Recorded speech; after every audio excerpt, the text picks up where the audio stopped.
রাজধানী ঢাকার বায়ু দূষণের প্রায় 30% আসছে প্রতিবেশী দেশ থেকে, যার মধ্যে সবচেয়ে বেশি প্রভাব পড়ছে ভারতের দূষণ থেকে। বিশেষজ্ঞরা বলছেন, এসব দূষণের ক্ষতি এড়াতে বাংলাদেশকে নিতে হবে শক্ত অবস্থান। পরিবেশ অধিদপ্তর বলছে, আঞ্চলিক দূষণ ঠেকাতে এরই মধ্যে আলোচনা শুরু করেছে সরকার।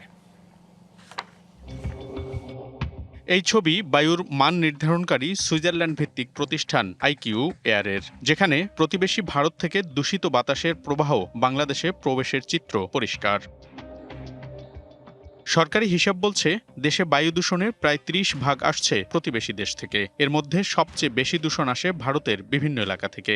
একই সাথে পাকিস্তান, চীন, নেপাল, ভুটান ও মিয়ানমারের দূষণের শিকারও হচ্ছে বাংলাদেশ। প্রতিবেশী রাষ্ট্রের দূষণের ক্ষতি মোকাবিলায় দরকার শক্ত অবস্থান, বলছেন বিশেষজ্ঞরা। ট্রান্সবাউন্ডারি এয়ার পলিউশনের জন্য আমরা বাইল্যাটারাল বা মাল্টিল্যাটারাল কমিউনিকেশন আমাদের করতে হবে। প্রতিবেশী রাষ্ট্র ভারত, পাকিস্তান, নেপাল, মায়ানমার, এমনকি চায়না থেকেও দূষিত বাতাস বাংলাদেশে প্রবেশ করে। এই রিজনাল ট্রান্সবাউন্ডারি ইম্প্যাক্টকে কমিয়ে আনার জন্য বাংলাদেশের সরাসরি ওইসব রাষ্ট্রগুলোর সাথে বাইল্যাটারাল এবং মাল্টিল্যাটারাল কমিউনিকেশন করতে হবে, এবং যৌথ গবেষণাও এখান থেকে করা যেতে পারে, যার মাধ্যমে এই ট্রান্সবাউন্ডারি বায়ু দূষণ কমানোর জন্য কিভাবে একাত্রে কাজ করতে পারে সেটি বের হয়ে আসবে। গরমে দাপাদাপি, ঘরের চালের স্থায়ী সমাধান আনোয়ার সিমেন্ট শীট। পরিবেশ অধিদপ্তর বলছে, আঞ্চলিক বায়ু দূষণ ঠেকাতে এরই মধ্যে প্রতিবেশী বিভিন্ন দেশের সাথে আলোচনা শুরু করেছে বাংলাদেশ।